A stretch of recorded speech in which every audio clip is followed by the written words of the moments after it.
there. How's it going, everybody? Welcome to the Centre Bounce. I am apologising for being late. I had to kill a big black spider at my front door. And, mate, I'm glad I did that before the wife came home because that would be a bit hairy. More hairy than my beard at the moment. Tell you what. How's everyone doing? I'm wearing the North Melbourne shirt just in honour, in preparation for getting the big cherry into my team. With TDK out, that is the trade-in I've been somewhat forced to do, but it feels good having the number 1 and number 2 rucks. We just got to figure out how to finish the rest of the team. If that means, hey, we just need to have not enough primos, then that's okay. We'll make it work. We'll make life happen.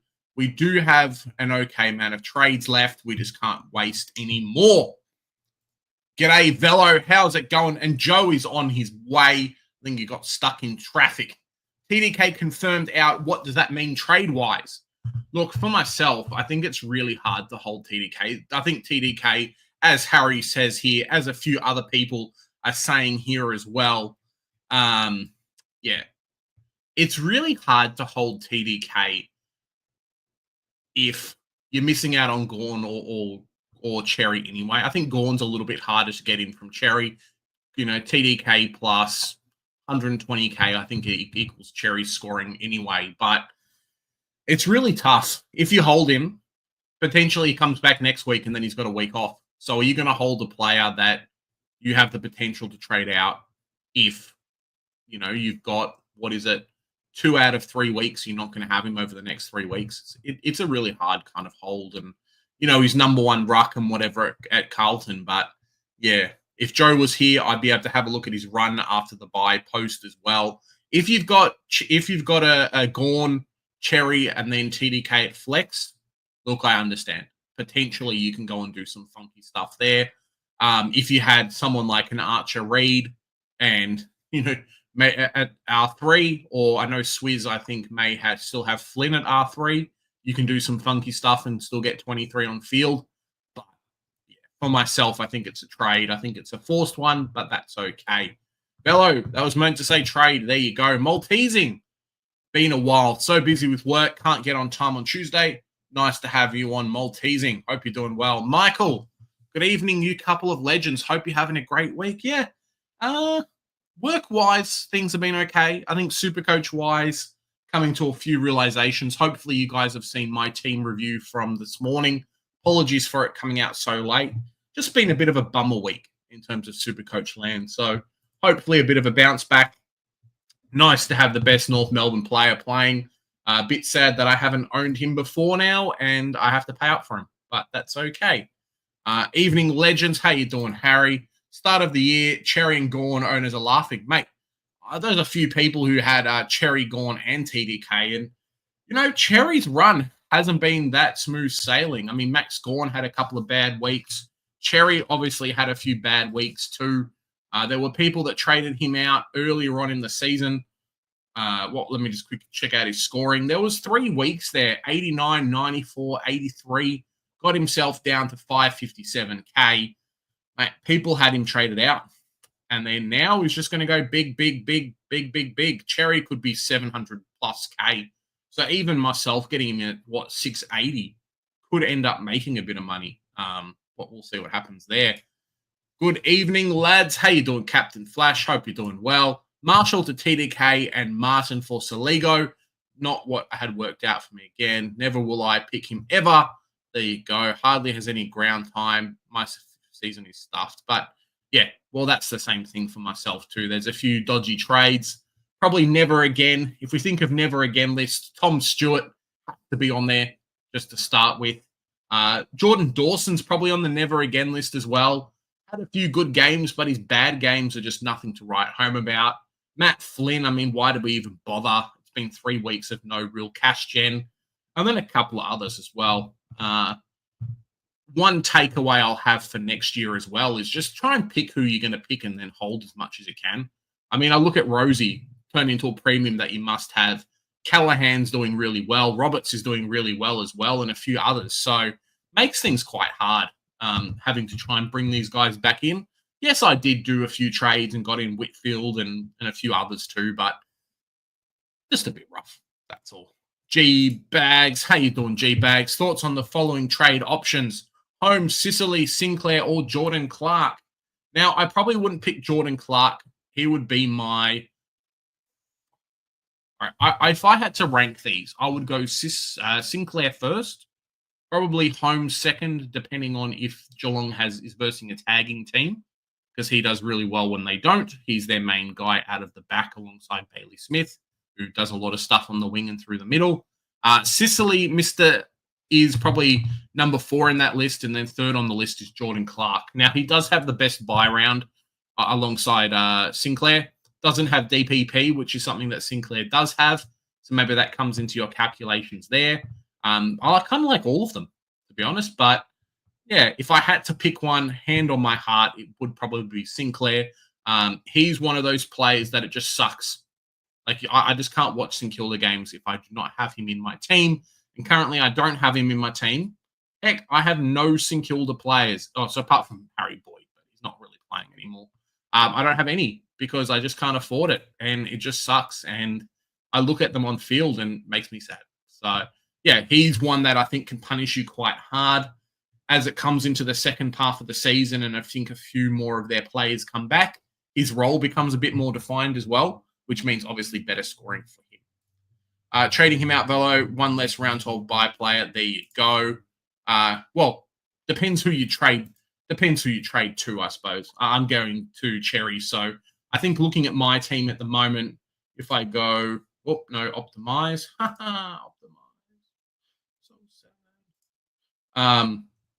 If I look at my round 12 buys currently, Sheasel, Shearer, De Conning, Daniel are my only round 12 buys. So it is not too bad. Having 4 of those players is not too bad at the moment. And we'll see what happens with Chera, Daniel, maybe them in a buy sequel to a Bonton Brothers. We'll see what happens. Same here. There you go. You are him before the mate. Joe owes us $2 for being late. Big J and Joe when he finally gets here. There you go. Got Caleb, Daniel, and one English. English got a good run. And Gorn post buy looks nicey. There you go. Rank 990. There you go. Harry, mate, you're laughing, buddy. You're laughing. Gorn post buy. Cherry post buy as well. And it's one of the things that Joe, who's now on the show, owes us $2. We've spoken about it off air, Joe, about Cherry post buy run. Mate, it is green. How you doing, Joe? Yeah, good. No, absolutely. That's the reason why I just could not afford avoiding Tristan Sherry. Tristan Sherry is just such a beast. And we was talking about it even as early as the preseason. It was, look at his run. He's really expensive to start with, but after his buy, it just completely opens up and he becomes and he could be. And so this was discussed right from the preseason. This was a plan all along to get him in if you didn't start him. So this is just, were you expecting to be paying up this much for him? Look, you probably weren't. He's actually more expensive now than he was at the start of the season. So you might as well have just started him right from the get-go and not worried about trying to buy him at his low. So I'm a happy owner having bought him for $580K. I'm just really happy about that. Yeah, definitely. If you picked him up at that price as well, and I remember speaking about him, I was just looking at his previous run where I think it was round 2 to round 5 or something, where he dropped those stinker scores and people got him in cheaper. How, like, we were talking then, okay, what do we do? How do we get him in? Can we afford to wait on him a little bit? Post buy is going to be fantastic. So even if he drops down to 500, we can do some funky stuff too. So yeah, let me have a look. Flashes there. Harry, there you go. You could make the argument to hold TDK as the flex position allows the copper donut. Yeah, you can make the argument to do it if you want to, but there's some really, and this is what Joe and I have been talking about off air too today. There's some really, really good, juicy players around that 530 to 560 mark in the midfield, in the forward line, and in the back line.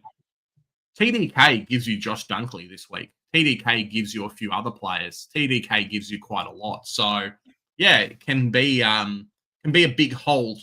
And the beautiful thing this week is there's not really any rookies, Joe, that are must-haves. Hey, we got to bring in. Yeah, there are no good rooks this week. I mean, there's probably Boxall, but none of us If are. he's named. Yeah, exactly. That's what I say. None of us, though, are really confident about his job security and even his scoring power. We saw it, it was almost, dare I say, Sardis-esque, the way his low time on ground last week. I think he only had like the 60% time on ground or something silly like that. So uh, even then, the writing's on the wall a little bit, and you can tell that they're going to be playing more people through there. They were sort of exposed in that midfield mix against the strong midfield in Carlton. When you got McRae and Steele, and then you drop to Hugo Garcia and Boxall, Yeah, and Philippou, I suppose. So Philippou, you would anticipate that Philippou is going to be the one who starts to be getting a bit more of the ball. Obviously, his first game back in a long time. You're not going to immediately throw him into the Lions' den against a really powerful midfield that Carlton have. You know what I mean? So we said good rookies. Boxall doesn't fall into that category. No, he does not, unfortunately. So, I mean, you never know. If he's named this week, he could be. If he is somehow named this week, he could be, but I highly doubt that he will. Look at Boxall again. What was his? I think he's looks time like on ground. I wouldn't pick him, but it looks like Finbar Maley might be a rookie this week as well. Hugh Boxall, his time on ground was right there. 38%. BOG. 49. Yeah. So when he went from 60% last week to 49%, it's not great. I mean, that's more than half the game. That's worse than Sardis, Joe. Like he could be subbed on at half time and probably play. Yeah, it's rough. That is unbelievable. So you can tell the writing's a little bit on the wall there when you're not even played for half of the game. So yeah, unlikely that he's gonna survive. Let's be real. So there's obviously Clark still to come back as well for St Kilda. Just pull up the injury. Oh, and by the way, Robert Walls, rest in peace. That was a massive piece of news. I don't know if you've already covered it already. Prayers not yet. with the Walls family and all his loved ones and everyone who knew him. Champion of the Carlton Can you Football explain? Club. So he's a Carlton. Like I know nothing about the player. That's the only thing. So like Robert Walls played with Carlton. Yeah, he was a famous Carlton player, a premiership player. He was also a coach, and he was a wonderful commentator as well. I used to love hearing Robert Walls on Channel 10. One of my favorite commentators going around at the time. Obviously, his playing days were well before I was watching, so I know him more so from his commentary days, and he had a great voice for it. He was a staunch Carlton man. Pretty sure Walls is in the Carlton Player of the Century team. I'm gonna go, legend of the game, absolutely. He was Vossi's first coach. There you go. Velo's telling us as well. So he's in the.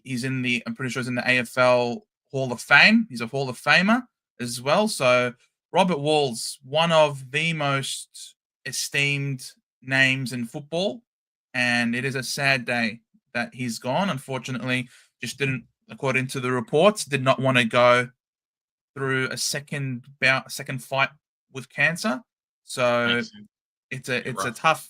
So it's been tough. So, and it was an aggressive one. So absolutely, rest in peace. Thoughts and prayers with the Walls family, with the Carlton Football Club, and with the AFL community at large, because he was. He was one of the best ones, Zane. He was a really good one and absolute legend of the game. Absolutely. As you say, Michael. So let me just go to the injury list. There you go. He is the greatest player to wear number 42. Walls played for Fitzroy and Carlton, coached Richmond and the Bears. Yep, Nice. absolutely. Hey, Ben. Yes, absolutely. Absolutely. May he rest in peace. All right, Sydney. No, St Kilda. I want St Kilda. Where's St Kilda? All right, Clark. Is Clark on the injury list? No. So Clark could be coming back. As he played, did he play VFL? Hunter Clark. Look him up. Hunter Clark. I think if he was not on the injury list, then he probably played VFL. No, didn't play VFL. Interesting. Why is Hunter Clark not playing? Oh, I think it was he Oh, he emergency did last play. week? Yeah, he did. He played. Yeah, he played. He had 24 disposals, 8 clearances, and 7 tackles. So yeah, I think Hunter Clark probably comes in for Boxall this week. But yeah, it's either him or a Zach Jones who also went Jones. big because we had a look on Tuesday about the players as well through the VFL. It's either him, Ultravalia. Boxall, unfortunately, you're taking up a list spot and you're playing 40% game time. It's doesn't look good, and it's another reason why we try and say don't go early on rookies as much as you can. I mean, we were lucky that Hustwaite played one game, I think, even though it was half of one game in terms of cash gen. So, excuse me, it is a bit rough. Yeah. My moves, yeah, the TDK thing sort of threw me. I was really happy playing with the 3-headed monster, but alas, that sort of changed up a little bit. So, what I've done is I've traded Declining Out and Bice, who doesn't play well at home, and his break even's pretty high. So I've traded out those 2 guys to get Sinclair and Dunkley, a top 6 defender and a top 8 mid, because I need another midfielder. So I'm just happy to field Reed, and I'm happy to field Trainer this week playing against North. So I think he should be able to perform all right on his matchup. Say that, and I'm trading out Trainer this week. Yeah, he's got a low break even. He's got a lower break even of 36. So yeah, so hoping to hold on to Trainer, and then maybe potentially next week he might be in the trade plans, and then we can swing Sinclair into the back line and just sit pretty with Reed at D6. Yeah. And then I definitely want to keep chugging away and filling these midfield mix. Daniel, hoping to hold on to, because if Sheasel is playing mid half forward, like the reports suggest, cheers, Velo. If Sheasel is playing mid half forward, as the reports suggest, then Daniel should be able to perform well off halfback. So, going to give him another chance, hold on to him. If he does become the Seagull, then he is certainly a keeper with that role. And so the forward line could still be finished. The ruck line could be finished. Hopefully the back line is finished as long as Reed continues to stay fit and healthy and playing in the way that he's playing. And then we're just focusing all of our efforts. No Langford. Yeah, no Langford. Langford almost made me break my phone because I was so pissed off. Langford, you piece of... One sec. Seriously, why would you stick your knee into Zach Reed's back of all people? You absolute imbecile. So thankfully Reed seems to be okay and will get up for the week, but far out, he pissed me off to no ends, did Langford. And so, yeah, just going to try and put all of our efforts into somehow getting Bont and Butters as our 2 mids. It's going to be so hard to do with the cash gen basically dead. I have no idea how we're going to do it. I have some money in the bank, but we still could be trading out of Daniel perhaps to be able to facilitate getting in maybe Hall as well. So I don't know how we're going to be able to get Bont and Butters in ASAP, but that's going to be the hope and dream. If we can somehow get Bont and Butters in this midfield, it will look really juicy.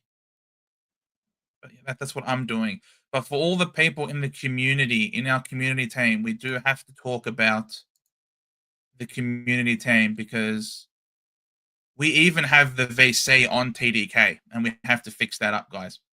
So I'm just going to pull it up now.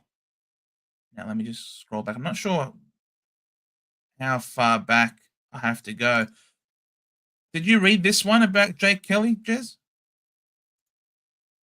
About Jared Witz as a pod? No, I think we just got up to there.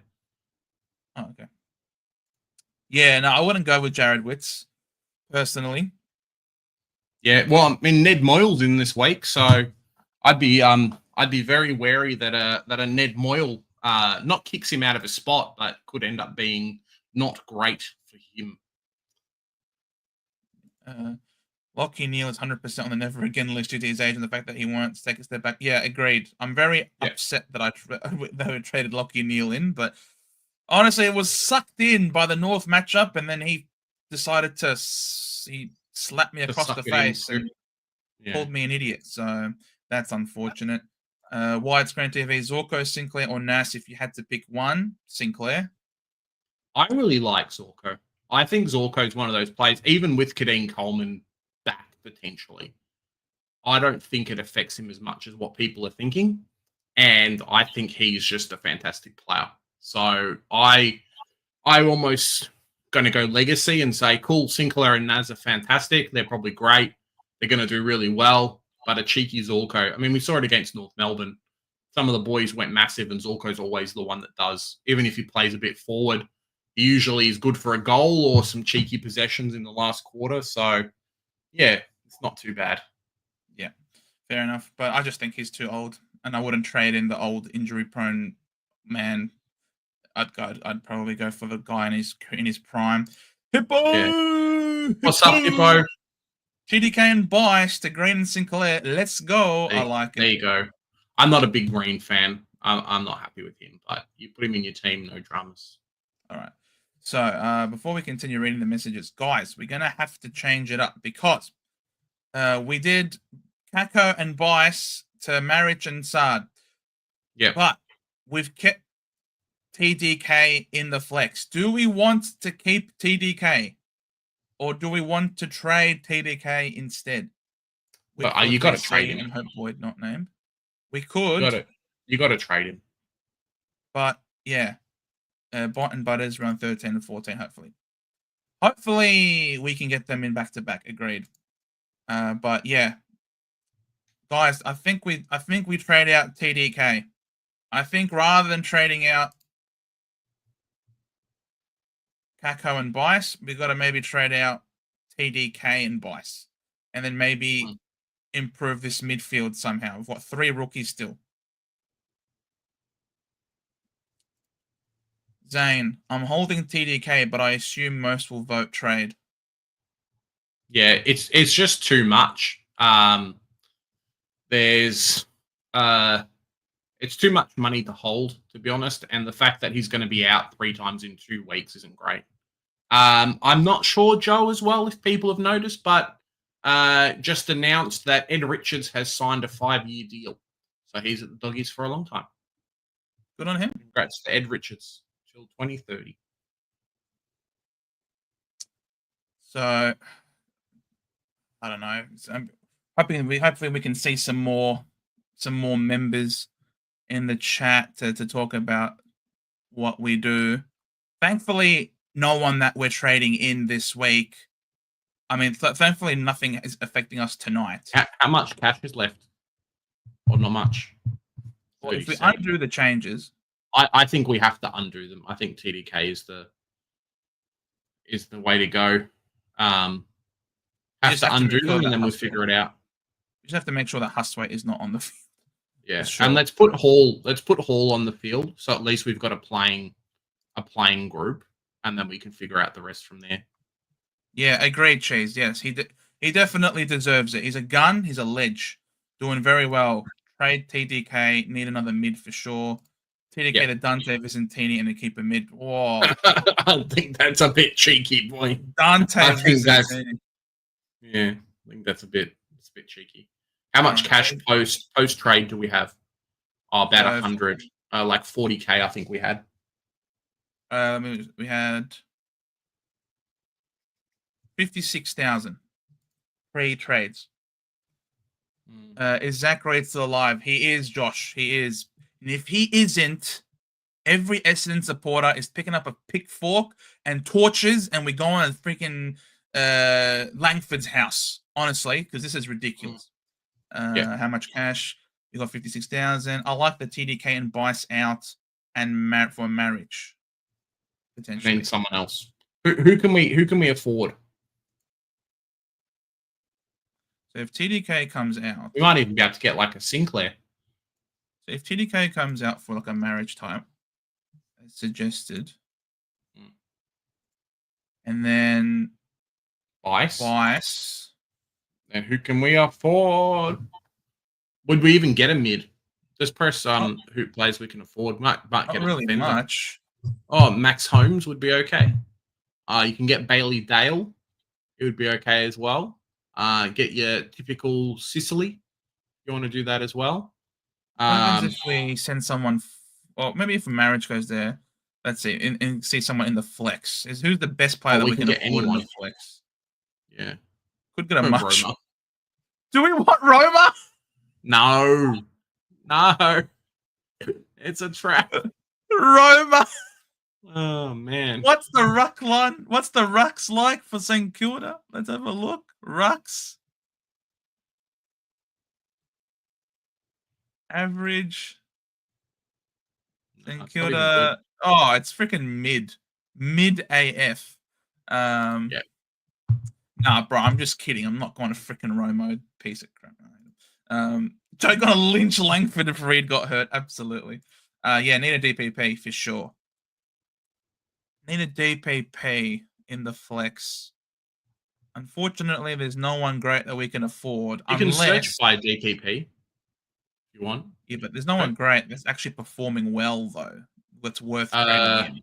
I wouldn't mind getting a defender for this team if you wanted to. Keep Sheasel in the midfield and then grab a defender. We can get Sicily. Yeah, Sicily or Bailey Dale. Or Nick Martin. Nick Martin or Max Holmes. There's some big enough scorers there to finish it off. Do you want the sick dog or no? Nah. Who's got the best run for defenders? Can we look up defenders and see who's got a decent run? Well, the thing is, Martin is not a defender. Martin just plays everywhere. So he's not really quite a defender. Holmes, he's playing pure inside mid. So he's not a defender either. Dale is a halfback, but he's got the bye right up. And and I don't think he's top 6. So I wouldn't go there. Really, none of these guys are great. I feel like Sicily maybe has got the pedigree of being a top 6 defender. And if we go to designated kickers, what's the Hawks like? Negative. Not that great. So, alas, that's not very good.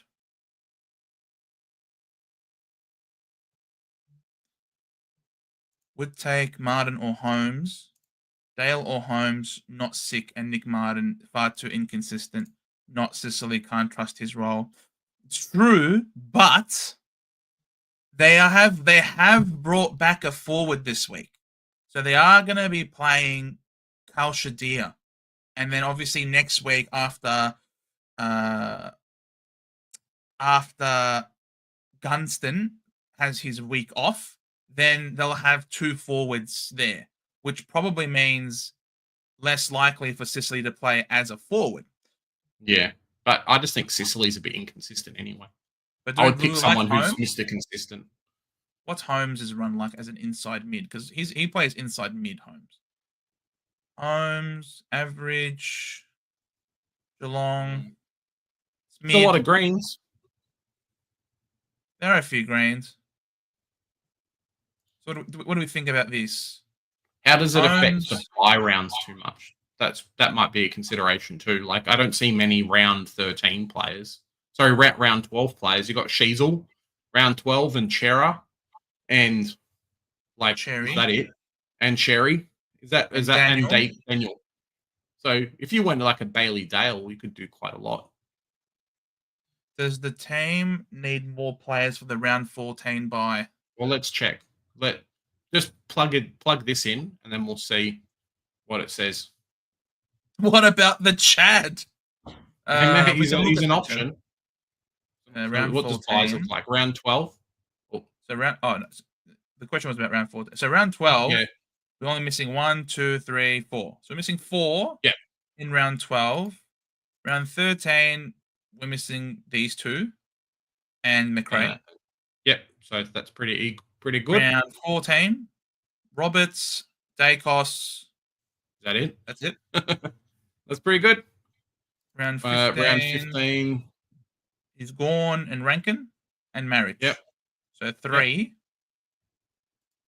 And then round 16, Massacre. A little bit 1, more. 2, 3, 4, 5, 6, 7. But hopefully by then, like Ashcroft won't be in the team. So that's one less gone. Hopefully, like we've got a couple more upgrades and you've got some bench coverage and stuff. Like Pryor won't be there. Yeah. Pryor and Carroll might end up being another primo defender come that period of time as well. You've got enough coverage, I think. I think you'll be all right. Holmes plays, yeah, there you go. That's enough selling point by itself, I think. That's pretty good. Oh, $100 short of the Chad. That's all right. Do not get Holmes only just because of his buy. No, well, we get him because he plays North twice and Richmond twice. Right, it's round 16. It doesn't matter. We'll have... How many premiums will we have? We'll have 1, 2, 3, 4, 5, 6, 7, 8, 9, 10, 11, 12, 13, 14, 15, 16. And then just like 2 rookies. You'll be fine. And then 2 rookies, exactly. So it will be close. So, all right. That's that. So these seem to be okay trades then for the community team. All right. Then VC and C. So we had the VC on DeConning, but DeConning is now out. So maybe if I pull out our trusted notepad, do I still have the votes? It was just 1 across the board everywhere. That's not very good. All right, then. Can we trust you, Joe, to go on into Cherry this week? Oh, I'll be doing the same. So I'll be doing it for both teams. Yeah. Can we trust it, boys and girls? I've learned my lesson. You are literally learning my lesson right now. You are wearing it. There you go. And then there you go. Dodgy Malacca likes it as well. Bello, Dacos, Brayshaw, or Whitfield. Well, I prefer having Sherry as the VC because he's going to be the biggest scorer. Yeah, he gives up a lot of points. Yeah, he's gonna freaking baptize bloody Nankervis. He's gonna be the godfather this weekend. It's gonna be ridiculous. So I want to have VC on Sherry because he's gonna be the biggest guy. The only thing that concerns me about Gorn is that his history at the Gabba is shite. Outside of that 0, personally, that's pretty concerning. So it might be a McRae. Josh asks here, who can you use to loop? Who's our loops this week, Joe? Boyd. Oh, yeah, Boyd loop. There you go. So, I don't know. I'm thinking maybe a McRae as a captain because of Gorn's... McInerney may be out. Look, if he is out, we won't know. But if McInerney is out, then we'll go with Gorn. But if McInerney is not out, I don't think anyone can stop McRae at West Coast.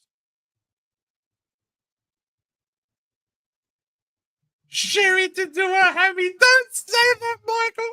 That's terrible. But at least we have him as VC. Never stopping McRae. Oh, that's exactly what I just said there. It could just be a Sherry into McRae. Inside mid. And then Marek gets all the ball from the kicker. Exactly. It's so dirty. This team is too good, man. This team is dirty. It's very good. It's very good. No. So what rookies do we want on field? So I think Lindsay's fine on field, and I think Hall against West Coast is also fine. Do we want Hewitt on field or do we want Gross on field? Or Cleary? I would probably say Hewitt. Hewitt is fine, yeah? Yeah, he's going to have a bounce back. Hope so. All right. So this is the community team going into the week. Still got the nice cash gen with Pryor and Carroll on the bench. 10 minutes we find out, as Velo says here, wait for teams. I'm totally waiting for my team as well to see who comes in for trainer, because that's the only way I can get Cherry, and the extra 80K or so actually does stuff for me this week. So I'm very happy. You did say that, Michael. You did. You were correct. Your hatred for the Fremantle Dockers did not cloud your judgment. You were correct. All right. So let's just scroll back up and see one of the comments.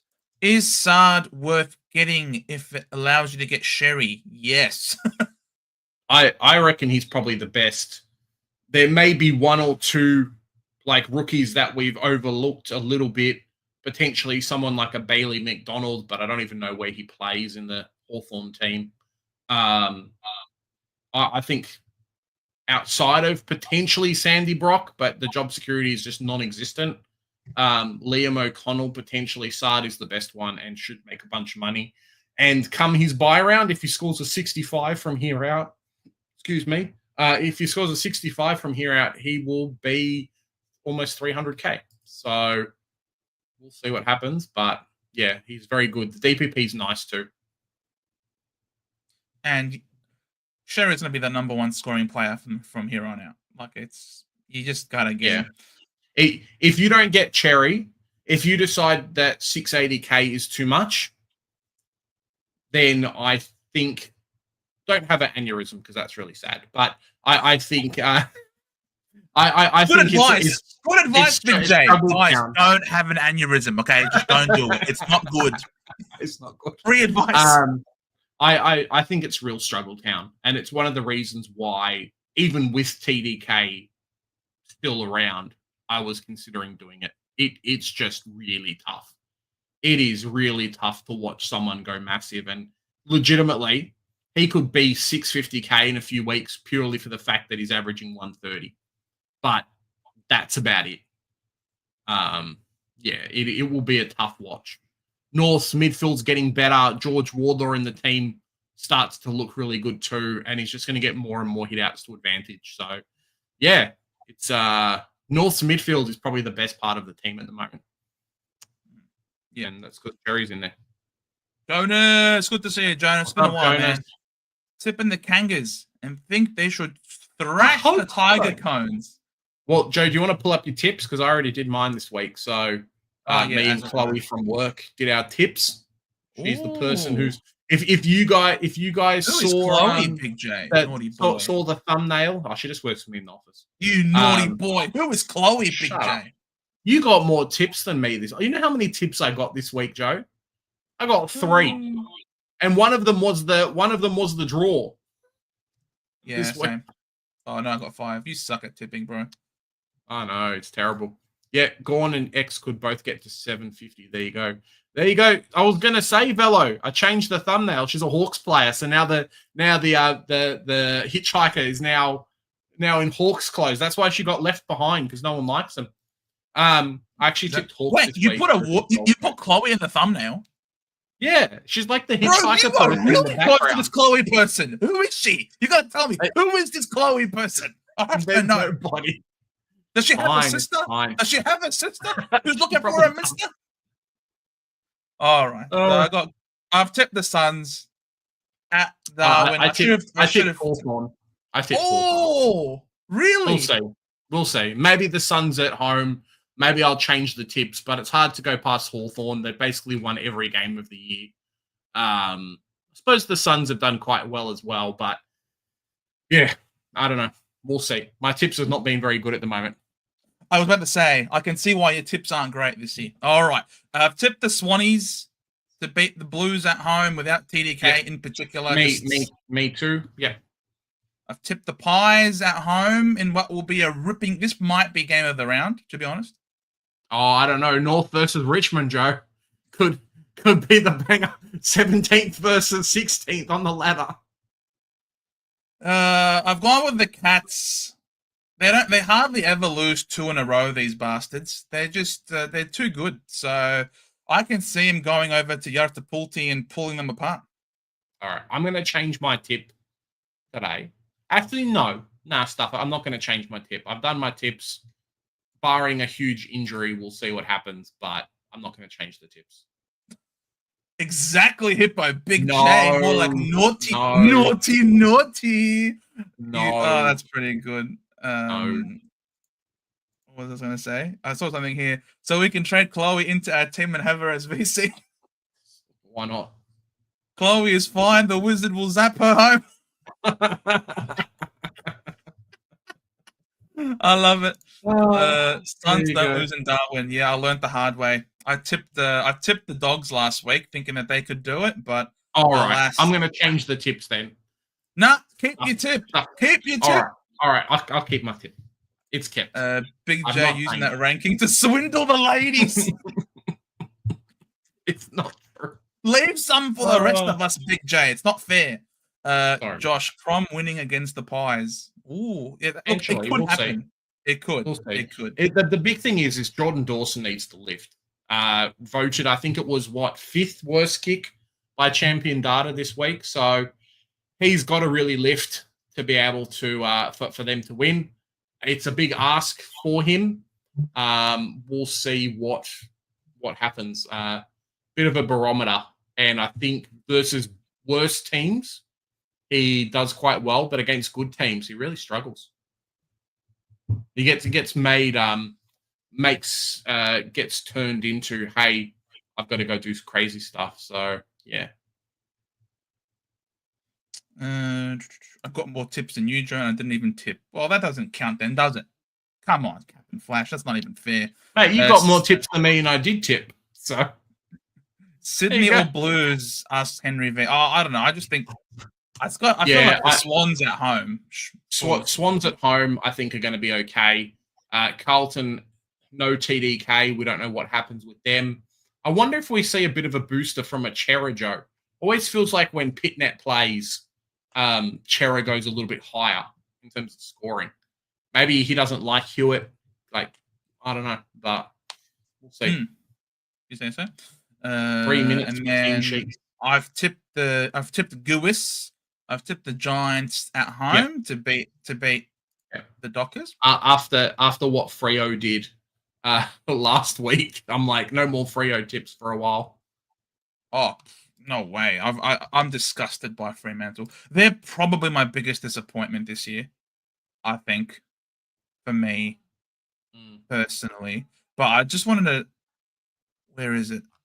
I wanted to look up, honestly, the Giants have the best social media team, and you can't change my mind. Look at this by the Giants. It's been 39 days since we've played at NG Stadium. Since then, a lot has happened. A new Pope was elected, Pope Leo XIV. The Australian federal election. Collingwood played 50% of their interstate fixtures for 2025. Harry Kane ended his trophy drought. One club lodged multiple complaints against the Giants, not sure who. Toby Green only got fined twice. Pretty good. Virat Kohli announced his retirement from Test cricket. Tom Green has had 162 disposals. Not bad. Good size. Joey Delana and Cody Angove debuted. The Giants are still undefeated in the VFL. We won at GMHBA again. Anyway, we'll see you back home this weekend. Can you believe it? It's been almost 40 days since they've last played at home. Yeah. It's buggered, man. Like, maybe they've got a lot of home games coming up, you would think. They're the best. I love the Giants. They're just my favorite team, honestly. They're so good. AFL 26 was released as well. So there you go. Put that in AFL 26 was released, and Zach Merritt had a rating of 89. Sucked in. Zach Merritt. I think that's the same as like Jai Simkin.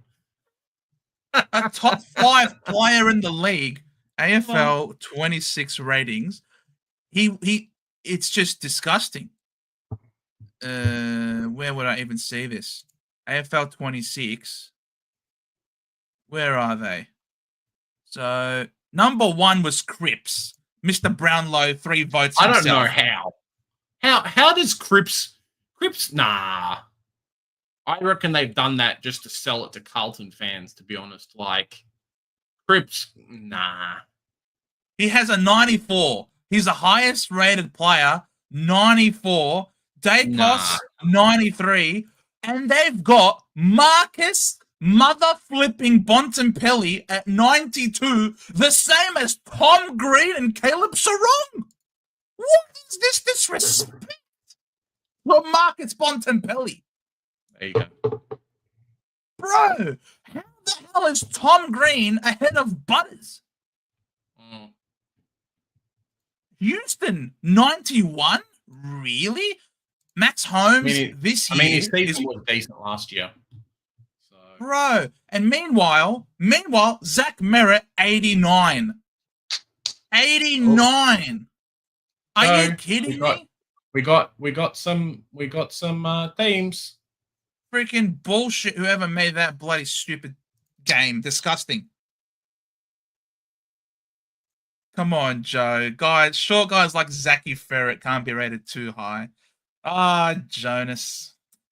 I've missed you, mate. You're a funny one. Champion Data makes those ratings. Champion Data, more like criminal data. Ferry at 87. What? It's criminal data, and you can't change my mind. That's 88 more than he deserved. Oh, piss off, Michael. Ah, you're hilarious. You're funny. Tipping sucks. Everyone just goes to percentages. I tend to follow the bookies. All right. Gold Coast and Hawks. It's a bloody essay. Hustwaite was dropped. We know it. We knew it all along. Cam McKenzie came straight in for him. They're playing both Moyle and Wits. That's weird. Yeah, I'm still tipping the Suns in this one. Yeah. I'm tipping Hawthorn. It's too late. I've tipped Hawthorn. That's Hustwaite is an emergency, but he didn't even fly. So that doesn't even count. Don't worry about it. Touk Miller, 200th game. Congratulations to Touk Miller. What a star. What a gun. Yep. He's a freak. So good. And Massimo D'Ambrosio, congratulations. You're playing for a team that actually knows how to use you.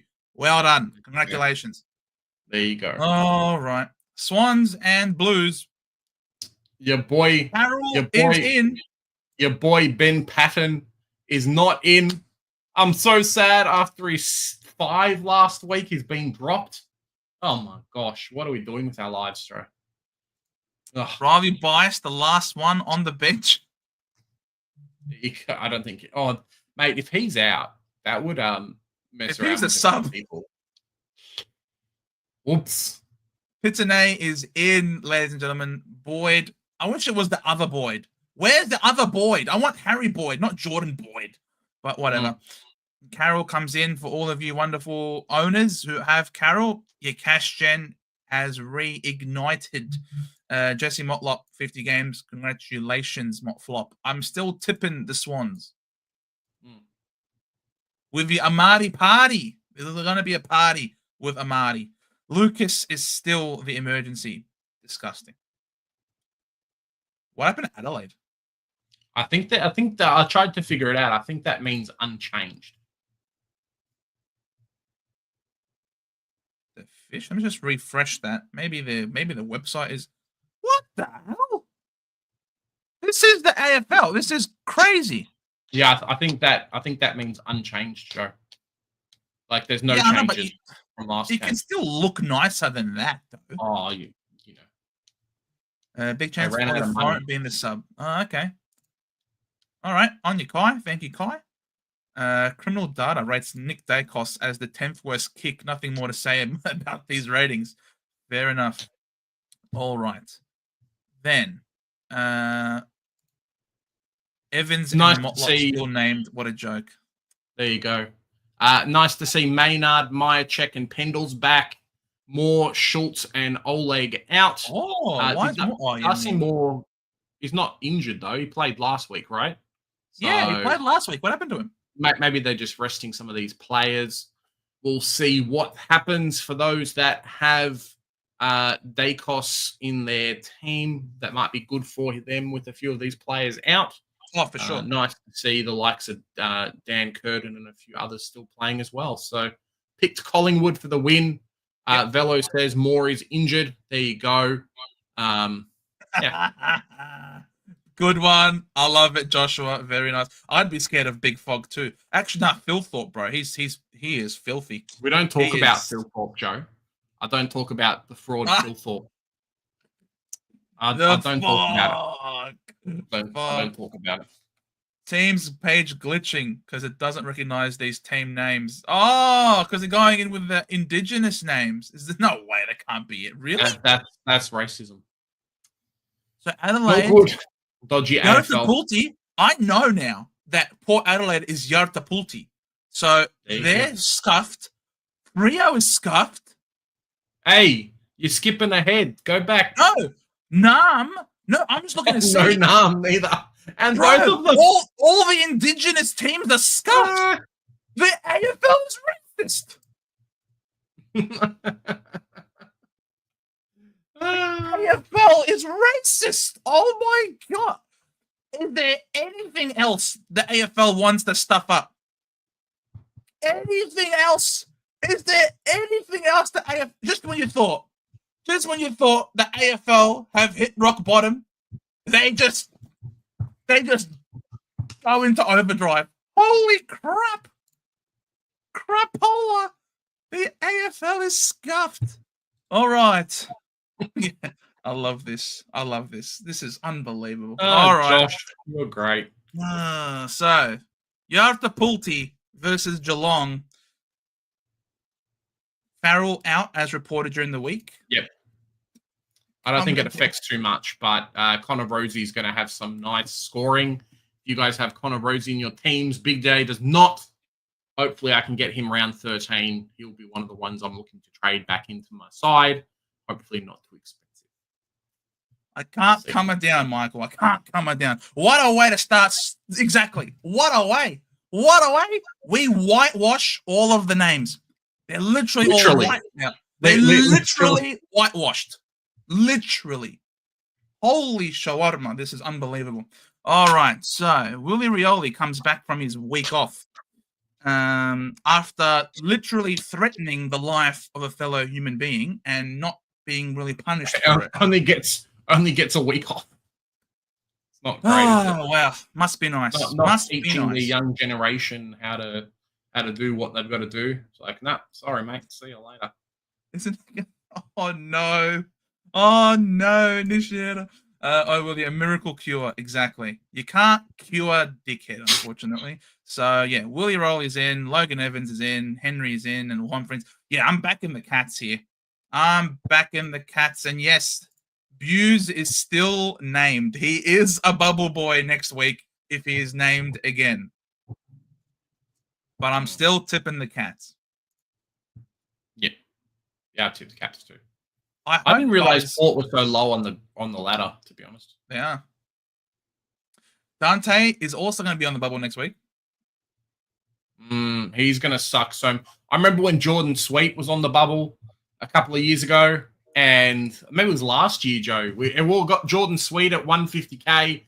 He played one game, and then it was like, and got COVID. No more Jordan Sweet. See you later, mate. So and then got COVID. And then he got COVID, and then he stopped playing. So, yeah, it's not great. But yeah, Butters, I really hope they put some attention into him. We need him to get cheap ASAP for us, don't we? So that we can get him in really quickly. I've got too many Port frauds that I want to bring into my team. Horn Francis, Butters. Connor Rosie needs to get in there somehow as well, potentially. So, yeah, it makes things interesting, I think. Fair enough. Then move to, I forgot what Fremantle was. Forgot Fremantle's indigenous name. Something Alp, I think. It was Walyalup. That's right. So GWS versus Walyalup. Sean Darcy is out, but apparently it's going to be a 1 weeker, and he'll be back next week. Back next week, yeah. The stringer's done a string, Bedford comes back in. Oh, so he's gone straight to tag. Bloody hell. Did Bedford have to come back straight in? That's disgusting. So he's in, and Darcy Jones is also in. Oh, these are great ins for the Giants. They're going to smack while you're luck this week. Yeah, no Oscar McDonald, unfortunately. If you were to go early on a Cooper Simpson, is it worth it, Joe, or should we just leave it? Leave it. Because I'm considering the Cooper Simpson dog. We'll see. I need a defender. Don't do it. Joe Fonte survives. Congratulations to Callum Brown, 50th game. 50th game. Well done. All right, move on to the dogs. It's sad. Hazy, ACL, another one. Right. We are cursed. Laverty, clear, obvious in to replace him. Joe, Clowns SC says just hold your left mouse button and drag across where the team name is. Let's have a bit of a look. Oh. It says match center. Oh, there you go. There we go. Thank you, Clowns. Thanks, mate. Can you believe it? Written in invisible ink. Sneaky. All right. Gallagher and Poulter out. Artie Jones and Duray in. Yeah, this is going to be ugly. We are destroyed this week with Laverty in for Hayes. Sardis is still an emergency. Bro, just... Velo. I hate you. Exactly. Angus Clark, Zach Johnson, both playing really well in the VFL for us. But I think Zach Johnson's getting really close to a debut. Again, probably just needs another injury. And the way we're going, he'll almost certainly get it soon. Good to see the trap Archer Day Wicks still getting a game as well. So potentially he ends up doing some stuff, Joe. We'll see what happens. The big Elijah Tardis is not getting named, which is always great as well. Oh. It also says team name just above on-field names. Why did they do that? Who knows? Did it do that for all of them? Scroll up. They do. Well, there you go. So, still, doesn't matter. What's the point of doubling up on the names? The NFL are the most incompetent company I've ever seen in my life. Yeah, we're going in basically still unchanged. Sard looked really good on the wing on the weekend. I don't see why he would be relegated to the sub. I wouldn't be surprised if we either go Shield again as the sub. If not Shield, then potentially... who else could it possibly be? I don't think it should be Sard. Hopefully it's not Sard. It might be Archer Day Wicks potentially. I think you're blowing it out of proportion a bit. I'm just taking the piss, Cap and Flash. I'm taking the piss. Come on. Jesus. It's probably something for accessibility. Okay, yeah, fair enough. I'm just taking the piss. Laverty as the sub, unlikely. No, he is not going to provide us anything as a sub. He is a defender through and through. No speed, no athleticism. He's just going to play his role. And yeah, he will certainly not be the sub. We like using speed as the sub. So, it could be Archer Day Wicks, who maybe, sort of came in and out of the game last weekend. So I wouldn't be surprised if maybe he's a sub. If it's not him, then maybe a Shield again. And what does he provide as a non-sub? Not much. Not a lot either. Not much. Hence why we played Hayes over him. Yeah. So, yeah, not a lot. We're screwed this weekend. We had a good run. Sidus emergency. Damn. Yeah, I know. Sidus is always in trouble. Hey, nice to see Lucas Camporelli as selected as emergency this week. At least that means that he could end up coming back at some point, which would be nice. Hopefully. Thank you, Michael. No late changes. Subs. Well, Swallow I'm not picking McDonald. Bailey McDonald then this week, unfortunately. There goes that one off the list. They will probably put him in the VFL. We're not traveling anywhere. They'll probably play him a 4-game of VFL. I wouldn't be surprised. Yeah, doggies. Doggies. Destroy us, doggies. Then, Richmond and North. Sunday. Extended teams. Camden McIntosh, 200. Congratulations. Yep.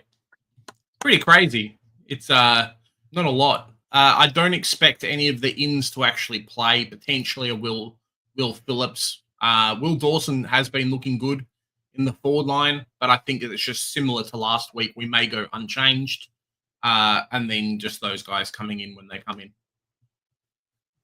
Sheasel named on ball. Was Sheasel named on ball last week, or was he named a halfback last week? You can check. It's up the top. Look.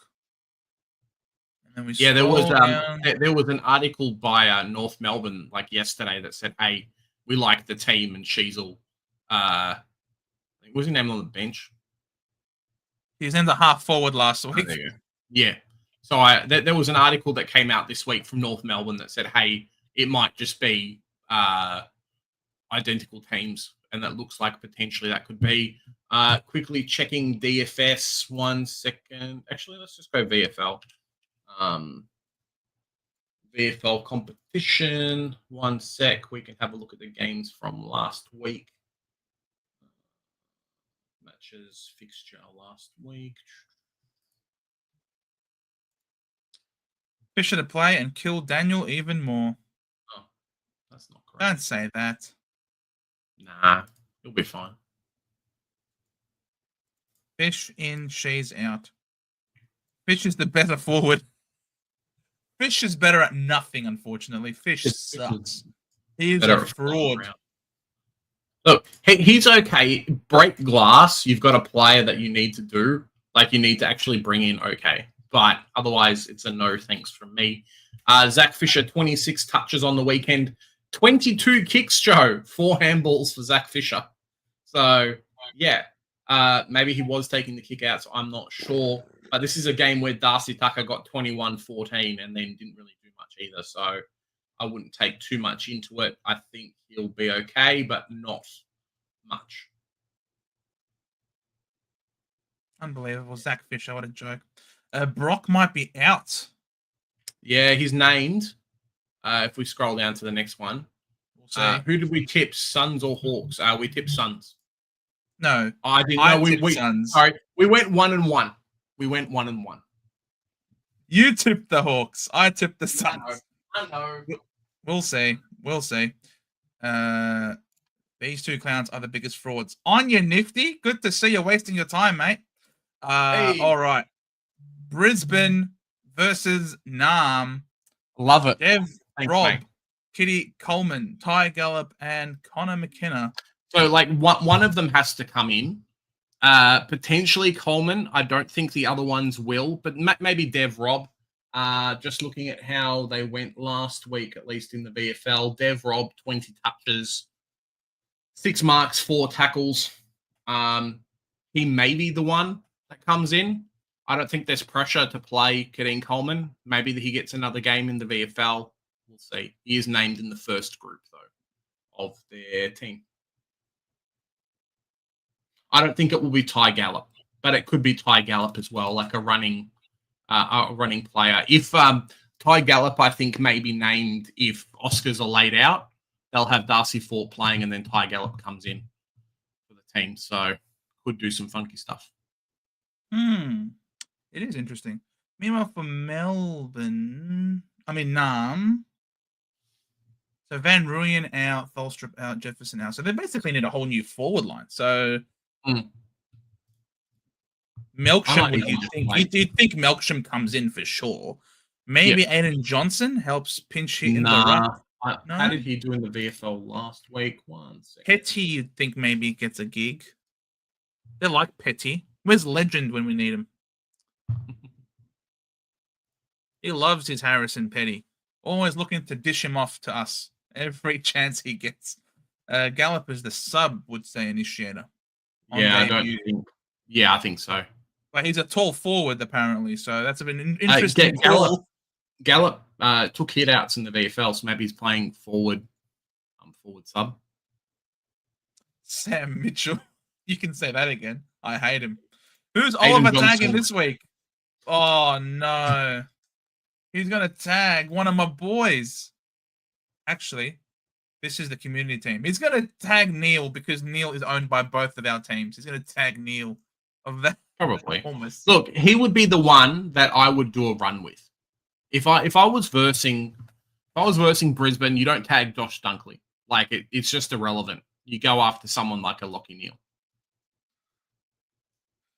Yeah, common emergency, maybe.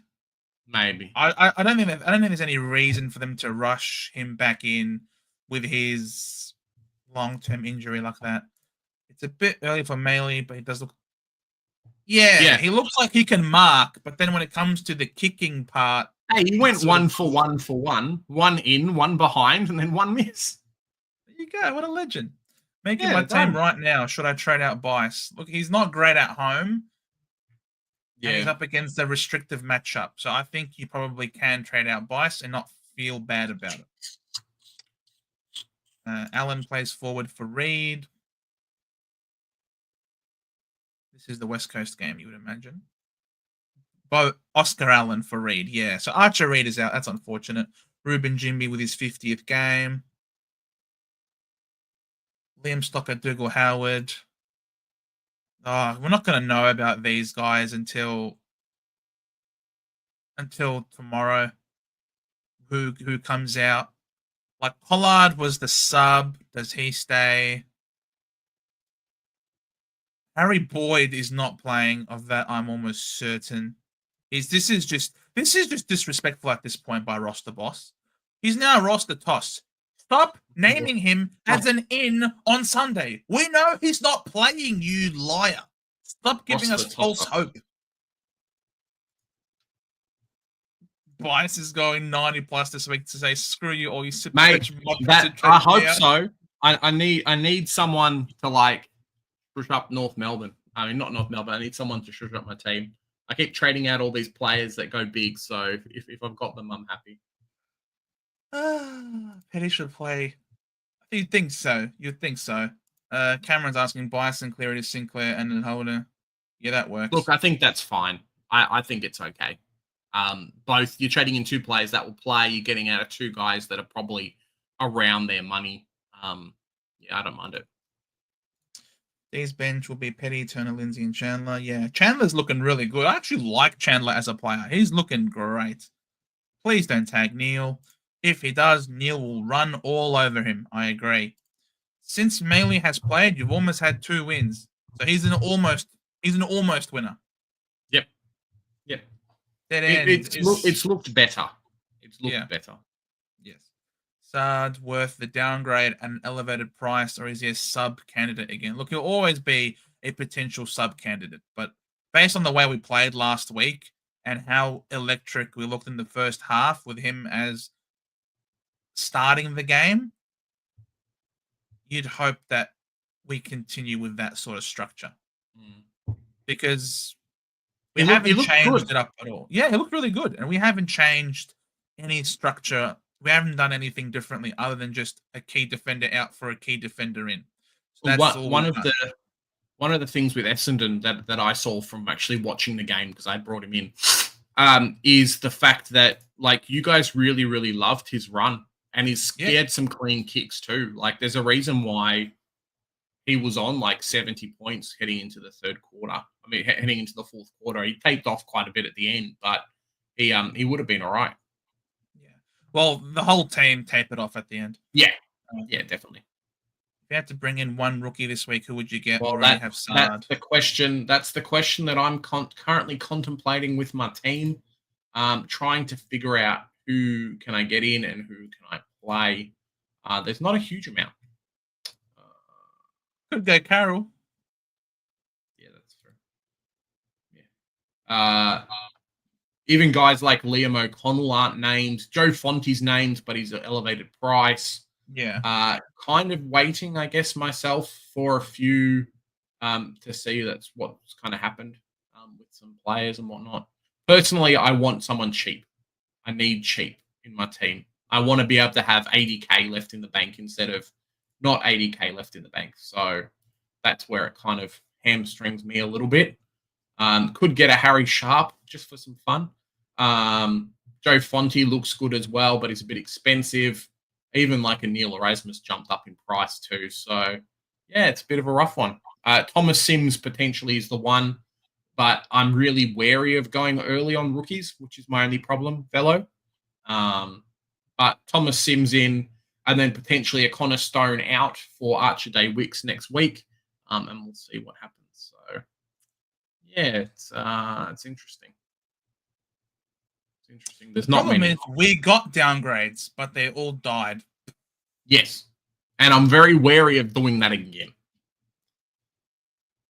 So it's all disgusting. It's all just disgusting at this point. Yeah. I think Thomas Sims has got decent job security. I think he plays. Yeah, looking at the list, the best one is probably Jonty Fall. I think job security wise, he's the best one, but he's also elevated price. Maybe a Dudley as well. And then like a couple of dodged St Kilda players, really. That's it. There's not many. So I may wait on my trades this week. Trainer and DeConning out for Cherry and hopefully a 119k rookie. Just waiting for 5 o'clock trades because no one from Gold Coast and Hawthorn affects me at the moment. So yeah, I'm thinking of doing TDK to Sinclair. Glenn moved from Flex to R2 for now, and possibly trading Lindsay. Oh, Lindsay, a trader for a double upgrade next week. Yeah, but potentially, I think there could be a couple of rookies next week that are nice, that may sway you from doing something like that. Correct. So it's good to have the money. At the very least, you can keep it until round 13 and then say, hey, Bonton Butters, you're on my side. See you later. But yeah, that's the only thing. That there's a few of these players that could be okay, could not be okay. Just have to wait and see. We might find someone like an Oliver Wiltshire from from Geelong, maybe a good selection as well. I do like how Cooper Simpson played. He was quite good, and I think in the first practice match in the preseason, he looked quite good too. Yeah. Just thinking with Chera, Pitane is an actual better rough than TDK might help with Chera potentially. But the problem with Chera is it's twofold with Chera. It's role on field. So what I mean by that is around the stoppages, he's not even there. He's like right at the back, waiting to get the ball or trying to stop someone as they run past. Now, what happens with Hewitt is Hewitt gets the ball and then runs forward, which just nullifies Chera to nobody's existence. He'll be around getting CBAs and then just not actually getting touches. And another problem with Chera is, well, there's 3, I suppose. So there's that one as number 1. Chera gets relegated to half back quite a lot. We've seen that in the last couple of games. He'll get a few possessions there and then just running things around. And then the third thing as well is he always gets stuck on the bench. So he's usually not in the first lot of rotations, or he is in the first lot of rotations, meaning that, hey, he's stuck on the bench a lot longer than some of these other guys because Hewitt and other midfielders don't want to get off. So I'm hoping that he's going to be okay. I'm praying that I can somehow swing Bice, Chera, and Flynn to Bonton Butters plus a rookie. We'll see how that works out for us. If not them, Chera, Daniel, and Flynn out for Bice and Butters. So that's hopefully the plan. We'll just see what happens. I agree with you. Pitane is not better than... Is Shitane for a reason, I agree. Yeah. Certainly not better than TDK. I would say maybe in the ruck battle, Pitnet is better, but everything else, TDK is better. Like just everything else. Is Gorn even worth bringing in now, considering the price tag? The thing with Gorn is it's hard in Supercoach this year, especially because of the best 22 out of 23. I think in previous years, if you had let's say Rowan Marshall and they were together and hey, Rowan Marshall's averaging 120, Max Gorn averaging 130. Okay. Like you can get away with it. But with Max Gorn averaging 130, no one else really even being close. And his ceiling is just so high, man. We've seen it recently. Like he'll just go out and have an 80-point quarter or an 80-point half and be like, oh, cool. Like there's three players at Melbourne, plus probably Bowie, who are taking all the points. It's Gorn, number one by a country mile, and then Petrarca, and then probably a Bowie, and then on a very, very good day is an Oliver, and that's it. It is rough, man. It is rough. So, yeah, Gorn may be too expensive. I've seen some people, Joe, who are like, hey, going to give Max Gorn like 3 more weeks and then trade him out and get someone else in. If that works for you, fantastic. But it makes it a hard life not having number one and number two in Supercoach. So, yeah, it is a bit tough, especially when I everyone think gets a it's too free hit. expensive. Like when Yeah. we get to 23 primos, hopefully, when we hopefully get to 23 primos, we're going to have a case of like your worst primo not scoring, and then people who have gone have him, and people that don't like are missing out potentially on 30, 40, 50 points. So Not this week though. This week he's up oh, against Brisbane, and he hates playing at the Gabba. His history there is potentially, shit, it and could be he's the down week for him. Yeah. yes, for sure. I think this is a down week for Gorn. I wouldn't be spending that much money on him But when you've still got. TDK owners, Joe, they're they're kind of forced to it. Did we end up looking at West Coast versus St Kilda teams? Velo's looking. I think we missed out, Joe. There might have been a couple of team lineups that we didn't go on. So we did Yeah, Bulldogs. we were talking about him a little bit. I mean, There you go. in terms of Bo So Allen being back in the side, and I yeah. had a rant about Harry Boyd being named when we know he never really plays. Mm. Yeah, Uh, tipping the Saints. you would assume that Clay Hall potentially is back as well. He did quite well in the VFL a couple of weeks ago, but maybe the one to miss. It's a really tough matchup. Like you would assume that West Coast potentially want a defender in their like emergencies or names on field, which could be the saving grace for a Sandy Brock. But yeah, there you go. Please, I hope this happens. Yeah, I agree. Gone too expensive now. He'll drop in price for sure. And you have to pay up big for Bont and Butters to come as well. So you can't be spending this much money on the old man. He'll drop a poor score this week, and you'll be able to get him in for cheaper later.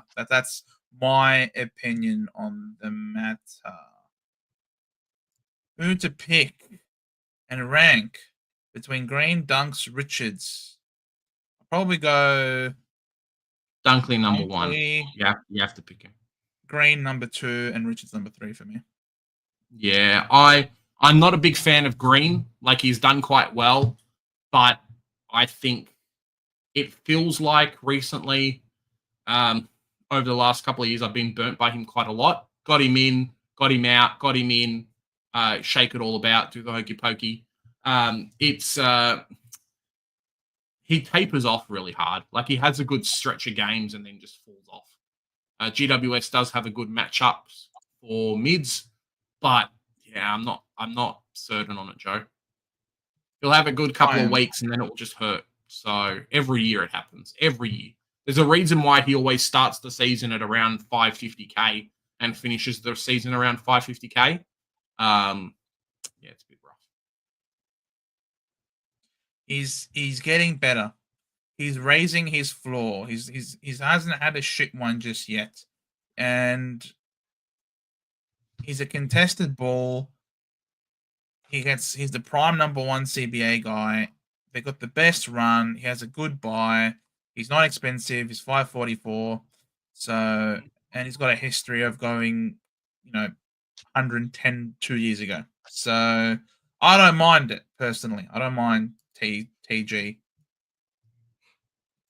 Does Finbar have job security?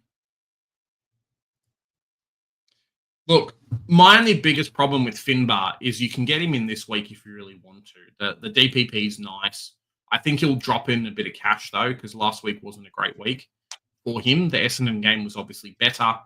I'm really concerned. We've got Curtis coming back next week, and it feels like Finbar's been great for right now, but someone needs to get kicked out next week when Curtis is out, and that's my only problem with Curtis.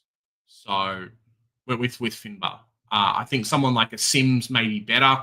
You can use Finbar as a downgrade option, okay, but I think Finbar has a few too many problems. One bad game as a forward, cool, you got exposure into the forward line, and then come back in a few weeks. So yeah, it's a bit rough. Hawks, what do you think? TDK and Flynn to Sherry and Vicentini. Look, I'm not touching Vicentini with a 10-foot pole. I would need to see like 100 this week, and then Jordan Sweet and Soldo to be out. Wrong one. I was going to say Big Kev. Like Ken Hinkley does what he wants, and next week he could be out, or the week after, like he makes one price rise, and then the week after he's out. Like last week was great, whatever, but we saw the same thing with Jordan Sweet last year, and a lot of people got stuck with him on the bench. So I would be very, very wary of bringing him in, especially of a lot of people just downgrading and getting rid of him. If the cash gen works out, then fantastic, but there's no guarantee that he's going to play 3 games. And I would want him 100% to dominate this week for him to even have a chance. That's my only problem. This is the most ridiculous stat sheet I've seen. That's pretty this good. This guy had 9 disposals, 1 kick, 8 handballs, negative 17 meters gained. Only the 2 marks. Only 1 tackle. He gave away 2 free kicks. Yes, he got 2 free kicks back. 33 hitouts, 58 fantasy, 98 super coach. What a ratio. Holy crap. Like, this has got to be one of the best. It was the 100% disposal efficiency, Joe. He only had 1 kick. Yeah, that's why it was 100%. He legit had 9 disposals and 33 hitouts. I wonder how many of these must have been to advantage, because he basically turned up with less than 10 disposals. What the hell? And it's not even like he took a shit ton of intercept marks either. He only had the 2 marks. So this is kind of crazy, to be honest. And Rob is a restrictive matchup, if I recall, in the ruck department. Who plays Adelaide? Collingwood play Adelaide. Collingwood, yeah. Adelaide is a red matchup. And this guy scored a 98 off of 9 disposals and only 2 marks, and gave away 2 free kicks. And yet he somehow still got to 98. I know it was a close game. Can you look up hitouts to advantage? He must have had a crap ton to advantage. How would you even find out?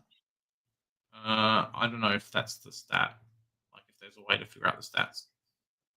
Again, against Hawthorn, if you go a bit down, last year in round 10, 8 disposals, only the 1 mark, only 3 tackles, 29 hitouts, and he scored 94. Like, why is Champion Data giving him absolutely max point for every single touch he has? This is kind of crazy. And he has other games where he had 10 disposals for 75. And he had more hitouts. And that's the problem that I see. So if you look at 2023, plays 2 games, gets dropped. 2024 plays 2 games, gets dropped. It's not great.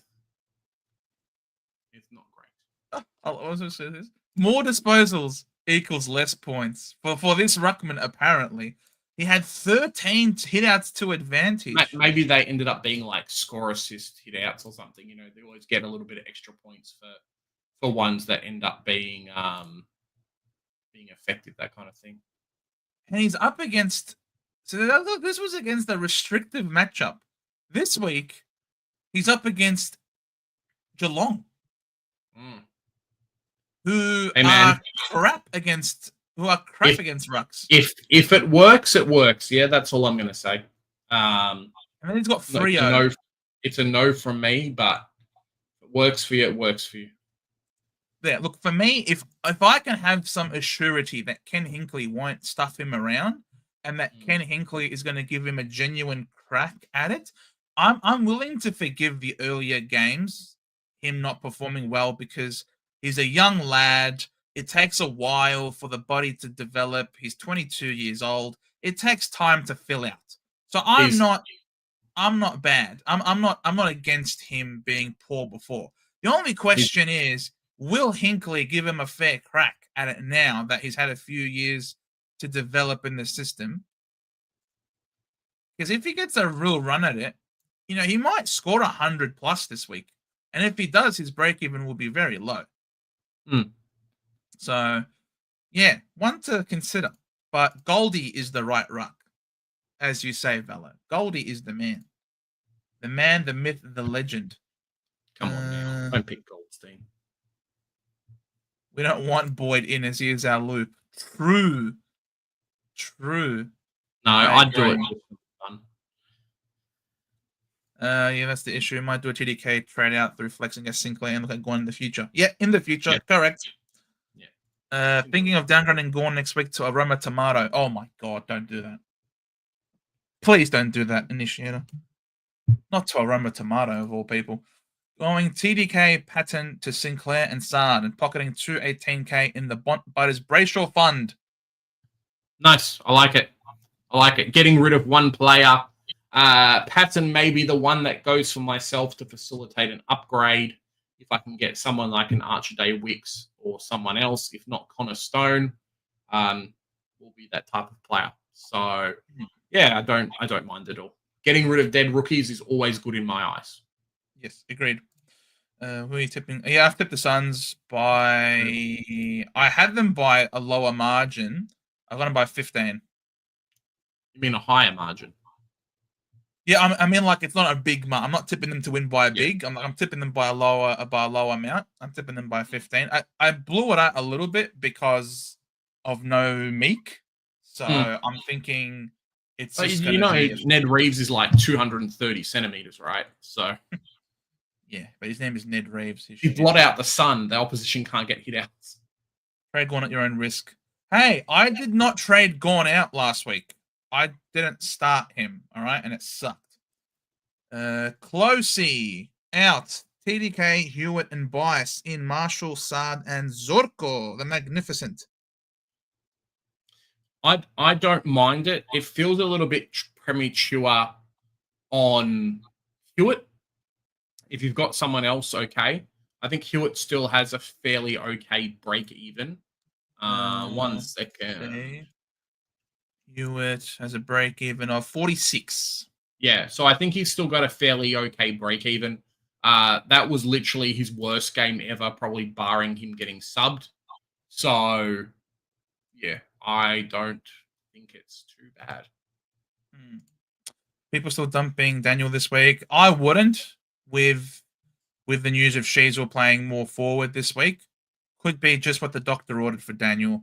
And if they win and win well, they might persist with that setup. And Daniel in that role is a keeper. Look, my only problem with Daniel is that he's about 30 points to Ryan Marich if you don't have him, which kind of sucks. But the big problem with Daniel is he had a good, I guess, start to the season up till round 5. And then after that, it has been sub-hundreds. And I don't think with the quality of forwards that we've got, sub-hundreds are not there. Like, I could finish off my forward line with Warner/Marek, which I probably should have done last week, let's be honest. But I could have done that with the team. And then I'd have guys that would be outscoring him every week. So there needs to really be a role change. He did get injured, okay, but there really does need to be a proper role change. Maybe it's the disposal efficiency, maybe it's a few other things, but it's a bit rough. Oh, Velo. There you go, Velo. What are you doing, man? Is there a way to refund money on this thing? No. Well, like, send me in the messages your details, mate. I'll send you $2 back. Nah, you can't be paying my late fee. That's not how it works. Nah, I don't accept. Does North play Essendon any more times this week? I mean, this year. Accept. No, we do not play anymore. I don't think. I reckon we try and figure out a day, maybe even if it's just an Essendon game. But I reckon we try and find out a day that me and you can go watch the footy again, and then we'll get some of the fans to come across. What do you reckon?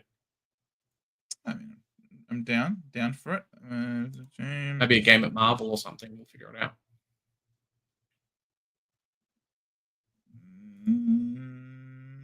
Yeah, no, we don't play you anymore. Yeah, no more easy wins. Easy wins. We almost beat you. I know. That's why I was taking the piss once again. Jeez, man, so hard to. No, I never knew sarcasm was that hard to pick up on. Jeez, right. I'm just a salty North Melbourne supporter, mate. Salty. Yeah, I don't know. I'm just so tired. All of a sudden, it's just been a busy week. All right, guys. Probably about five more minutes, and then we'll head off. Then first game of the week, I believe, is what is it? It's like a 7:30 game. So, yeah, give you guys a bit of a round, give you guys a bit of a break, do whatever you're going to do, and then go from there. Really. Thoughts on Richards? Ed Richards, I assume. Richards, he owns something, apparently. There's an apostrophe. Richard owns something. So what are we talking about? I really like him. My only problem with Ed Richards is the fact that now with Treloar potentially back in the team, he now goes to fourth down the run. It's Bont, Treloar, third down the run, even a Fraser potentially as well. So if he cops some attention, it's not great. Lots of people stealing ball through that midfield, but when he goes big, he does go big. Yes. A cup of Joe. Very nice. What was that song I was hearing this time last year? Something about the Bombers flying up. We're 9th on the ladder, and I don't think anyone anticipated us to be 9th at this point.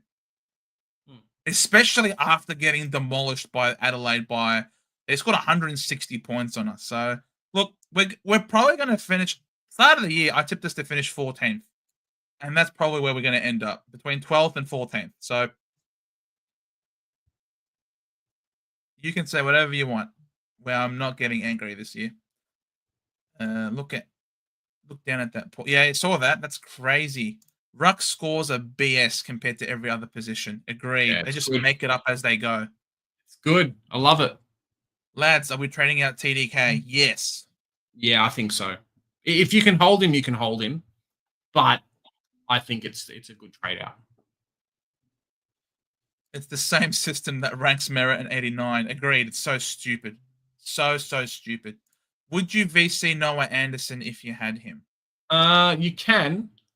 Thursday night teams have been really, really interesting at the moment. So there's always someone that goes big. I'm predicting one of them will go big this week as well. So it's just about picturing which one is actually going to be like the one.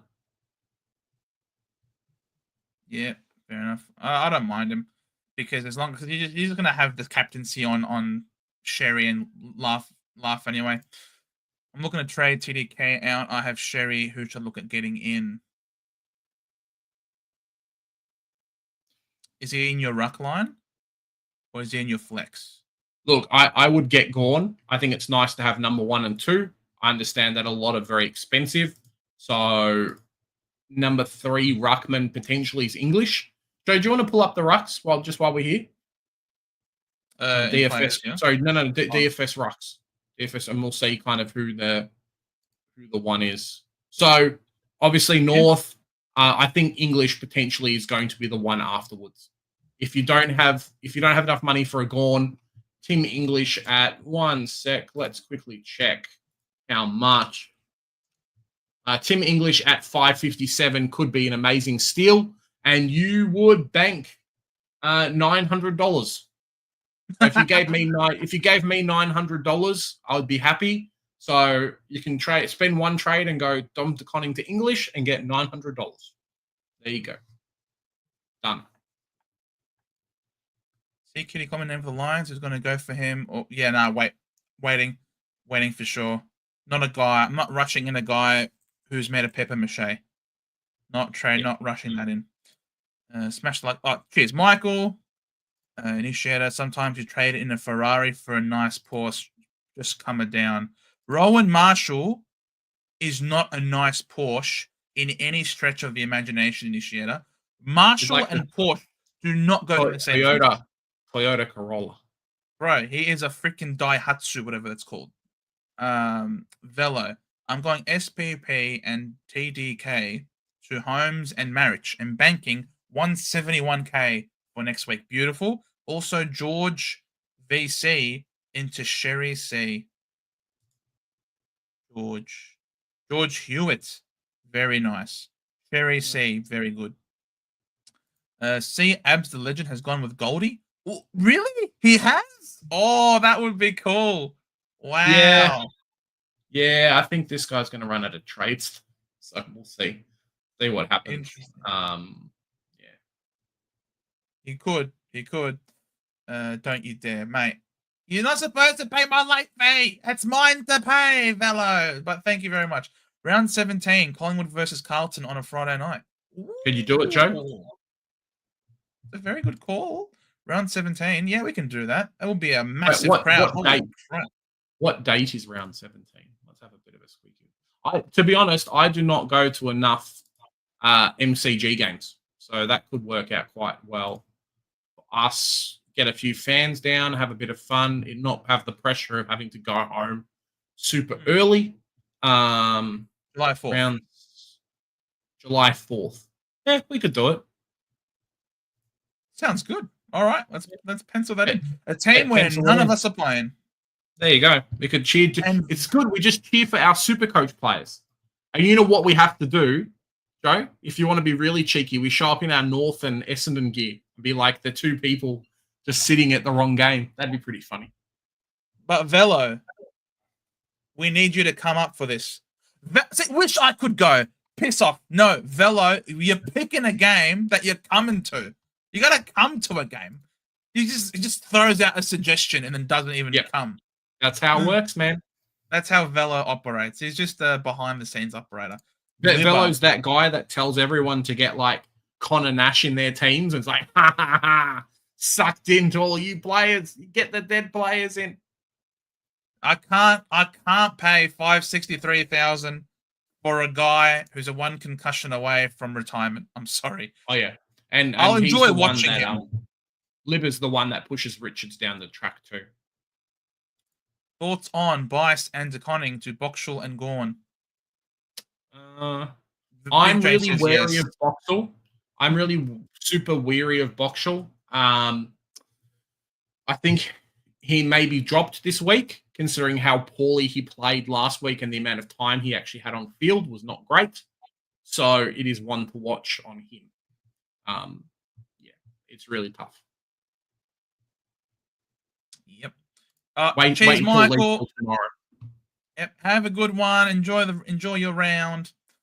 Bombers are only 9th because they've barely played any top teams. Well, we played the Crows, got killed. We played Collingwood, and it was a close one up until the last quarter where they ran away with it, and they were just the better team. But part of the problem that we've got also is that we are a very injured young team. So we're not going to be playing at our best almost you can't dictate your fixture either, yeah? And we can't dictate the fixture. So we were really competitive against the Hawks. Like, I thought, if you look at the numbers in this game, we basically beat them in almost every important metric apart from the scoreboard, which they got the jump on in the first quarter. we had the opening round bye. They were match fit from the week before.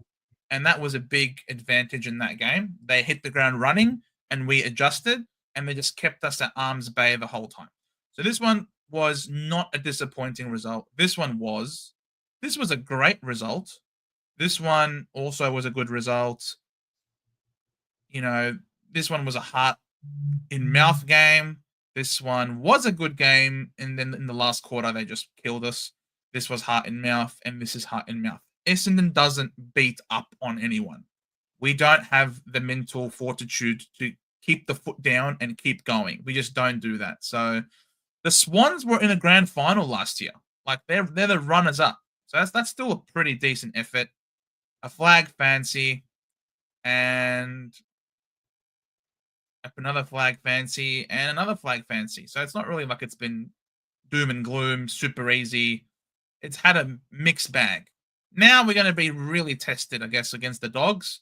They will torch us. They will destroy us again. I think with your back line, like if Hayes had come in and not been injured, because he looked quite good at the start.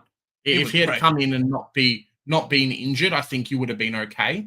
But your back line really struggles. You got nobody in there in that back line. So I think he's just going to be the one. Jeez, man. Well, if we're relying on Laverty, you know you're in trouble. But this guy, Hayes, basically in a half of football, just over half, scored 64 points. How good is that? So, almost a point a minute. Hopefully a downgrade target for us next year. Learn what it's like to go to a real game of footy. Lol. See ya, Captain Flash. Raul might go bananas. He might in those conditions, but Mark! Thank you very much, Mark. You crazy bugger. Thank you so much, mate. The 5th of July is the Essendon versus Gold Coast game. 5th of July? No, it's not. We play them at the end of the season. Oh, it is, actually. 5th of July. Then who said... Oh, wait. 5th of July is Essendon versus Gold Coast. Correct. But the thing is that Velo was suggesting that we go to a neutral game, and the neutral game to go to is the night before, the Friday night, July 4th, which is Carlton Collingwood. So that's the team that none of us are supporting there. So that's why it was offered as a suggestion.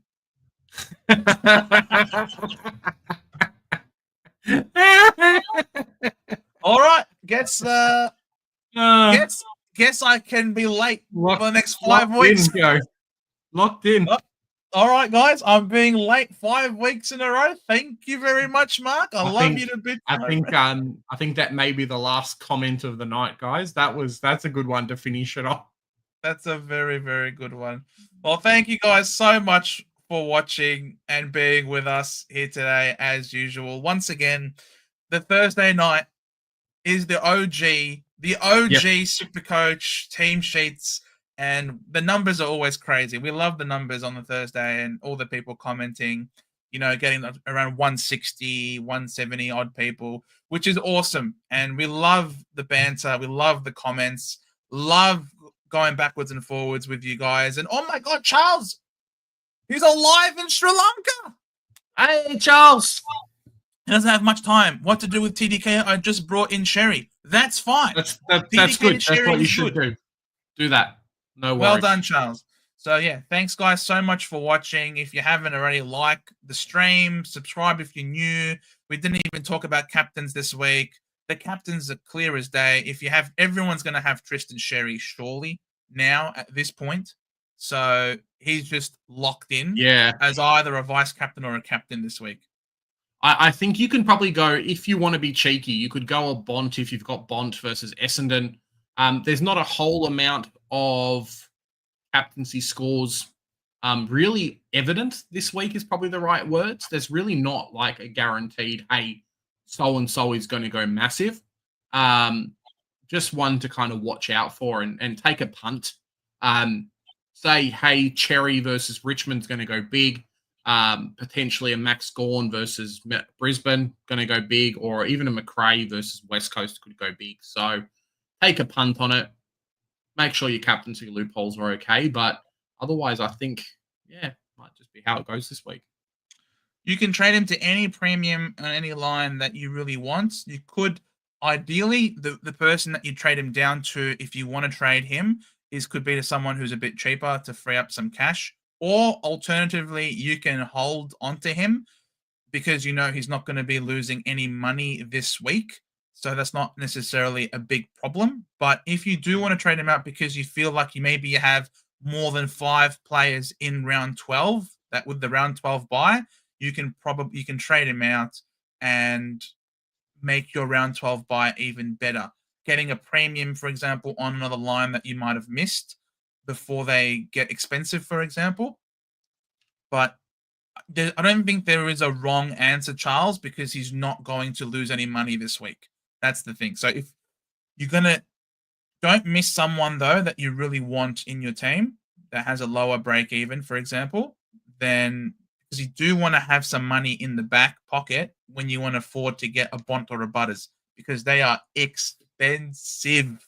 So yeah, that's my thing. Oh, there you go. DB is holding TDK. On your DB. Good to see you, mate. On your Uncle Akka. Good to see you too. Mate? Enjoy the weekend, ladies and gentlemen. We will see you all. Yeah, that would be incredible if he does that. Would be incredible. But I don't think he will. So, but because he hasn't been showing those ceiling scores really this year. I don't know what's wrong with him. Maybe he needs the break. Maybe him not playing this week could be good. But what happens if they say have next week off as well? We have the bye the following week. No point risking you getting injured. So it's possible that he could end up having 3 weeks off. And that's not a good. So yeah. I pitoed the See guys. Team reviews on Sunday. I know mine was late this week. If you haven't checked it out already, have a look. And we'll catch you in the next one. Bye, guys.